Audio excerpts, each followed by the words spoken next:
Chef B with Chef B Creations, and we're going to make Chef B's shepherd's pie. Let's start off with our ingredients.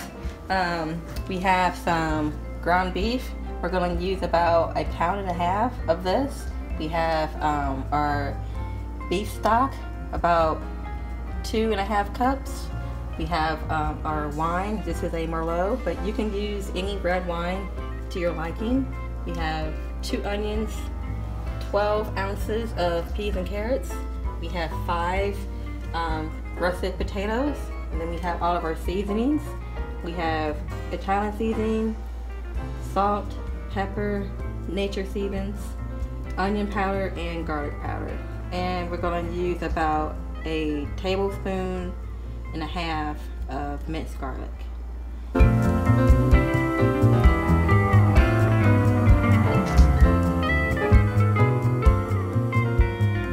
Okay, we're going to start with our potatoes first because they take the longest amount of time to get soft. So we want to make sure you start off with cold water. You don't want to cook potatoes in hot water. If you do, they won't cook evenly. So we'll just go ahead and get this started. We'll let that cook off while we're cooking our ground beef. Okay, we have the ground beef here. Just make sure every time you're cooking meat, you want to start off with a hot pan. And we'll just break that up.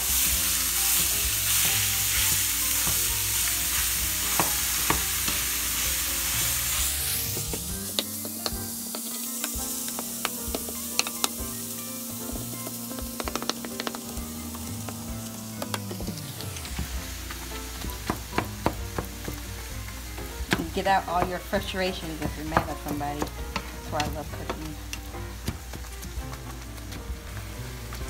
The key here is to get everything all nice and grounded up, just to keep it chopping. Because if you don't, you're gonna have a hamburger patty. And while you're smashing it down, kind of spread it around in your pan to make a good thin layer, so it can all cook evenly.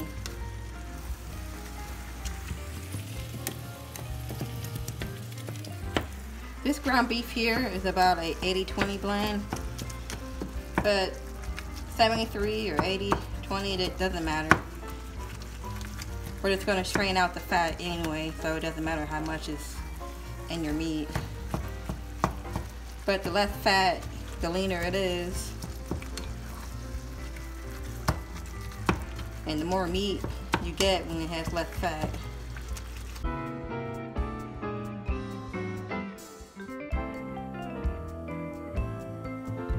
And I have my heat at about a medium. You don't want it too high because we're not trying to get any crispy pieces. We just want to get everything nice and brown and cooked all the way through. You don't want to rush cooking your meat.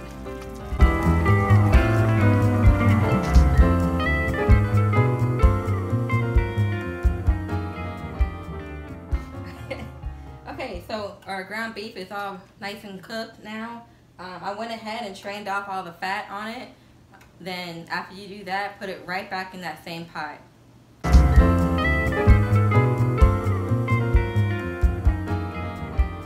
So I'm going to show you guys how I make my roux. There's really no measurements. I do it all by sight and the way it feels.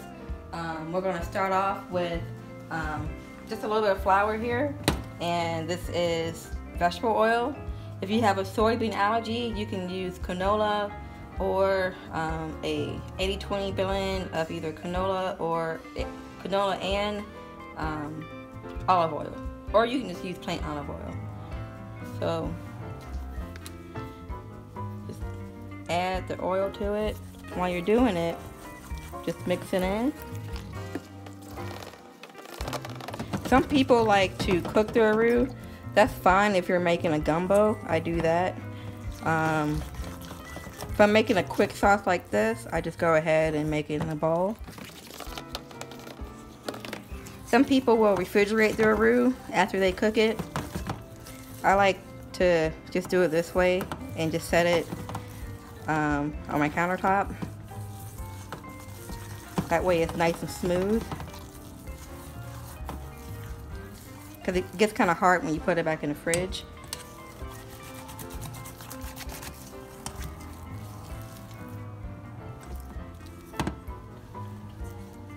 So this right here, this is good. It's kind of like thick cream of wheat. If you want it a little bit thinner, you can just add just a tad bit more oil.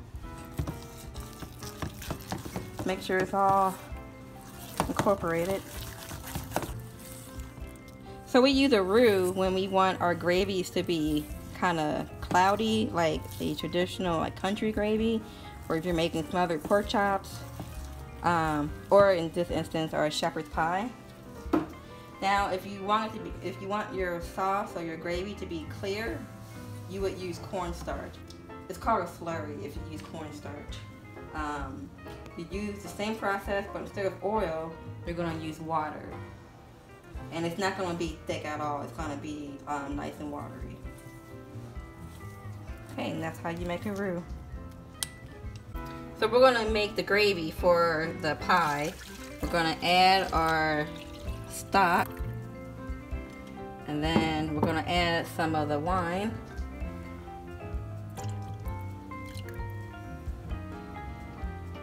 And then we're just going to let that marinate together.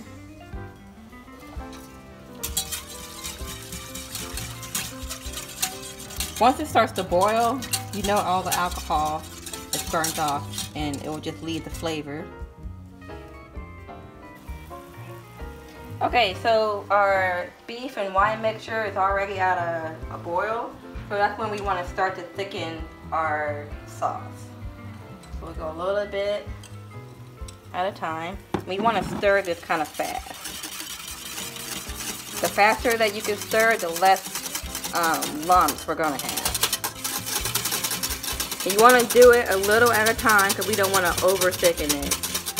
But, you know, worst case, if that does happen to you, we'll just add a little bit more water or stock if you have any more stock left over.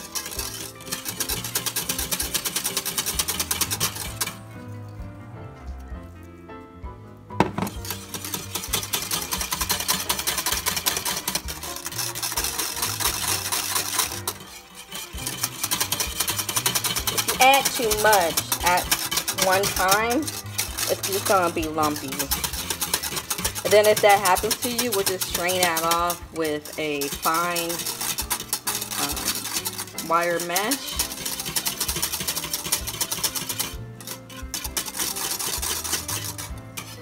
It's starting to get thicker.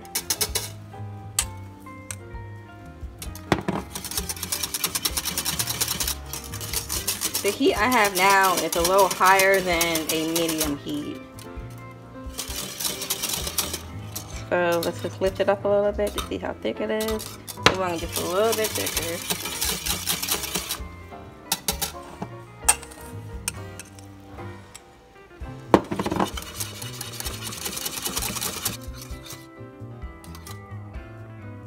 Still kind of thin. Do just a little bit more heat. And sometimes you may not even have to add more roux. Just let it thicken up a little bit over the heat and it might get thick on its own. This is good right here.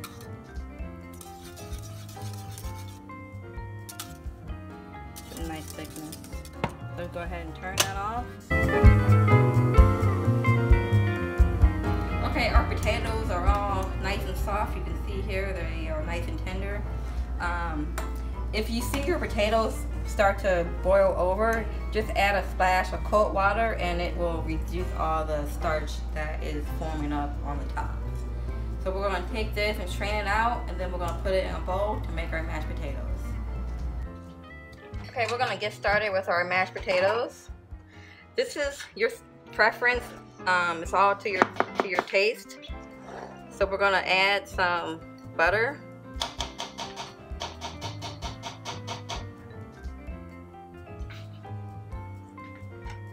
And we're gonna add, starting out with maybe a 1/4 cup of milk.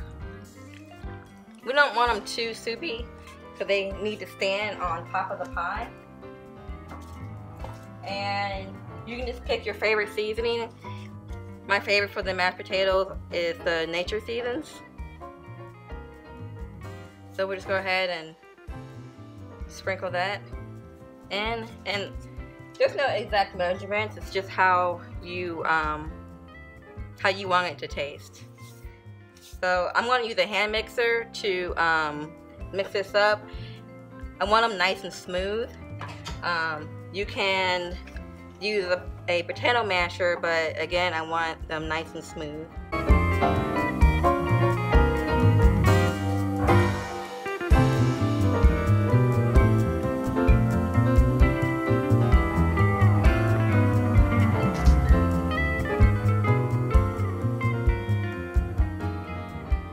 Okay, so we're back to our beef.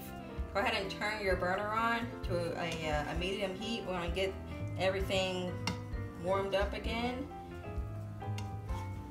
So in the process of this getting hot, we're going to add our onion and our garlic.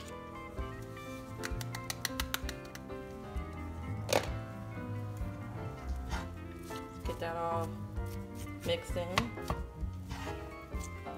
If you want, you can saute your onions and garlic in a separate pan, but I mean, I don't want to do dishes, so I just do everything together. Just mix all this up. And then we're going to add all of our seasoning.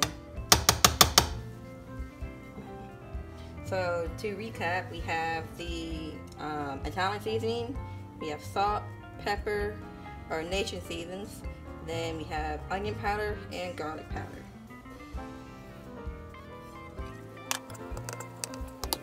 Remember, if you taste this and you might want more garlic, which, I mean, we have a lot of garlic in here because we have fresh garlic and garlic powder, but go ahead. I mean, this is just a baseline.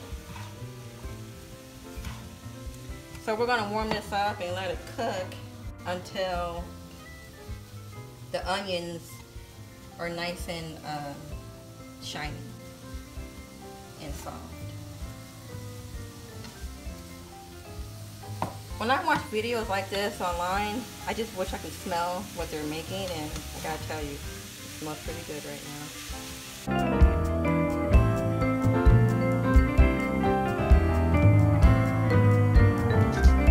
Okay, now we're gonna add our gravy to our meat mixture.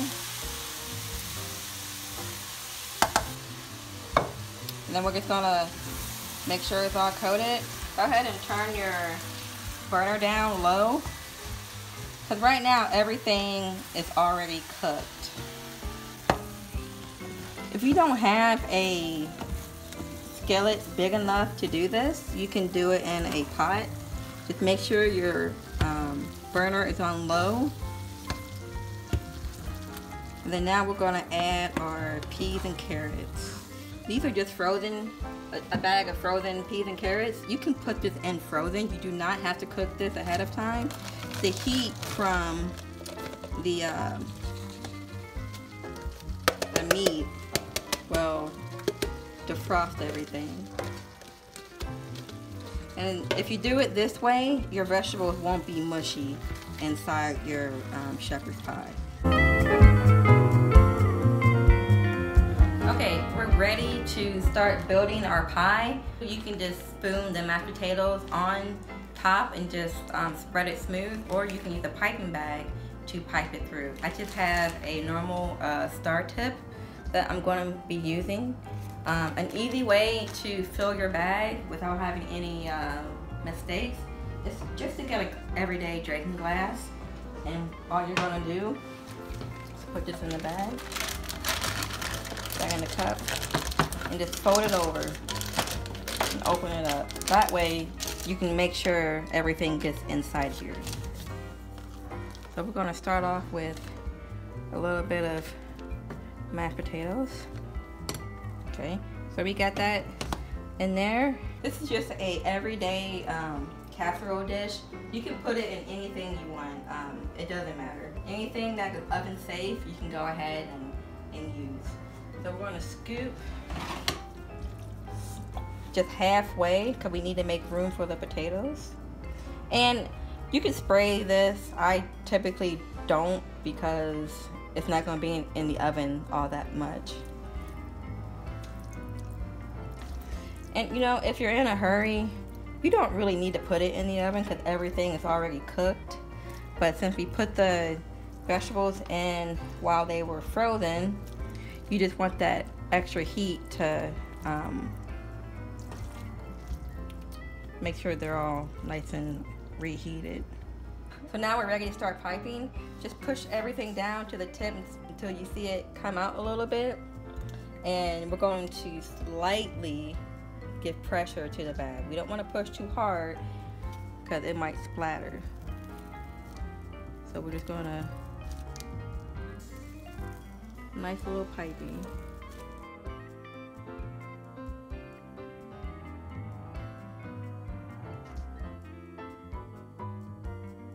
See, we're coming to the end. So all you gotta do is put it back in your cup. Push it down and add some more potatoes.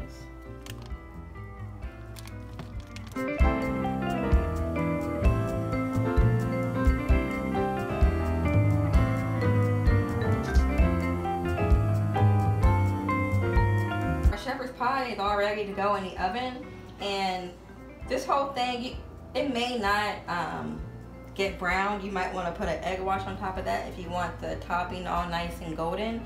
But I'm just going to stick it in the oven just so everything will come together.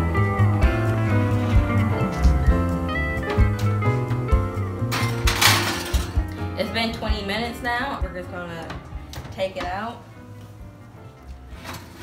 Ooh man, it's nice and bubbly.